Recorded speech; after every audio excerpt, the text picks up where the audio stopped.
So Shabir, he should know better than that.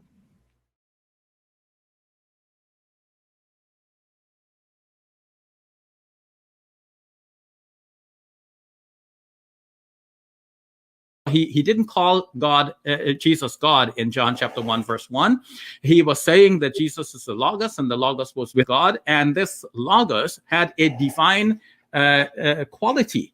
And this is how Wallace, in his grammar and exegesis of the New Testament, has explicated it. He's not saying, John is not saying that Jesus was God in terms of identity, but he was saying that Jesus has a God quality. And hence, the best way of translating that would be to say that Jesus was the Logos was divine, and that has been translated by some others in that way, even though Wallace himself did not translate it that way. So no, John's gospel is not saying explicitly that Jesus is God. You will not find a simple, clear, declarative statement of this type in any undisputed text in the New Testament saying that Jesus is God.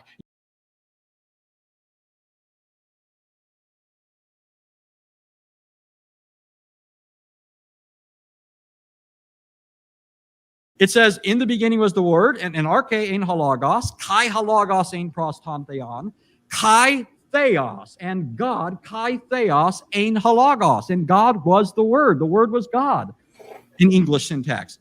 And he quoted Wallace, who's a Greek grammarian, by the way. He quoted Wallace saying it doesn't really mean that he's God. It's just saying that he has a divine quality. He's kind of God-like in the sense that he's very exalted. Here's what Daniel Wallace says in his Greek grammar Beyond the Basics, page 269. John 1:1 stresses that although the person of Christ is not the person of the Father, their essence is identical. The construction the evangelist chose to express this idea was the most concise way he could have stated that the Word was God and yet was not the person of the Father. That's Dan Wallace. That's what Greek grammarians say. The word is a preverbal predicate nominative. In fact, it's moved to the emphatic position. It's stating that Jesus is God in the most emphatic way you could possibly ask him to do so.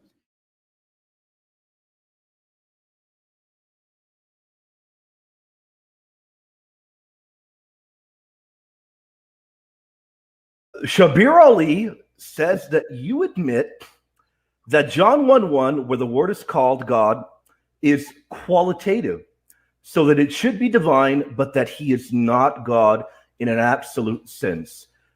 Dr. Wallace, is this properly representing you? You know, I'm shocked that Shabir Ali would say that, because doesn't he have a bachelor's degree in biblical studies? Yep.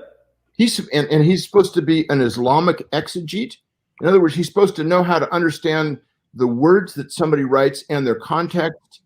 And I spend 15 pages in my Greek grammar talking about what's called Caldwell's rule and its relevance for John 1:1 in my grammar that's about 850 pages long. And he should know better than to say those things. He's half right.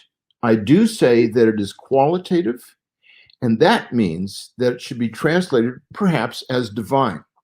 Now, frankly, if I say it's translated divine, that in no way is suggesting that Jesus is less than full deity. In fact, what it does is it says he's different from the Father. That's what that qualitative force means. The word order here in Greek is such that it affirms Trinitarian theology, that the Father and the Son have exactly the same essence, but they are not the same person. If the order had been the Word was the God, where you actually have the article the in front of God, that would be Sabellianism. That is, the Word is the same as the Father.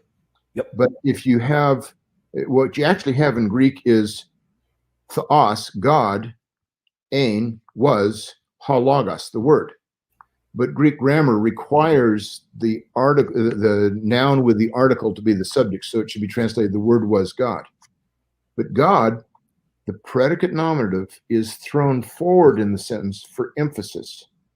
If it were to come after the verb, then that would be Arianism, as Luther says. If it came after the verb, it would mean the Word was a God. What John writes is against Arianism and against Sabellianism.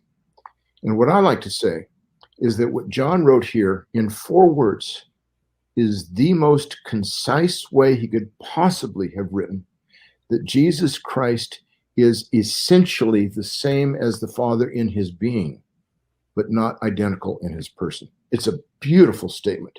And to say that he is any less than full deity is that's a rather improper and biased reading of what I've written.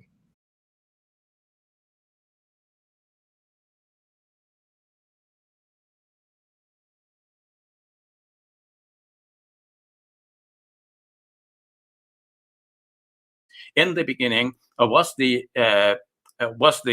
Word, and the Word was with God, and the Word was divine, which would be the best way of translating it. But Daniel Wallace, an expert on translation, says we won't use it that way, though Moffat gave it that rendering, because nowadays people think of divine as meaning many things. Many things can be divine. Angels can be divine, and so on. And of course, we might add that somebody may eat a chocolate cake and say that this is divine. So because of the ambiguity of the term, he shies away from it. But he emphasizes that the statement there is a qualitative statement. Jesus has this kind of divine quality, not that he is God. And to say that he is any less than full deity is that's a rather improper and biased reading of what I've written. So Shabir Ali, he should know better than that.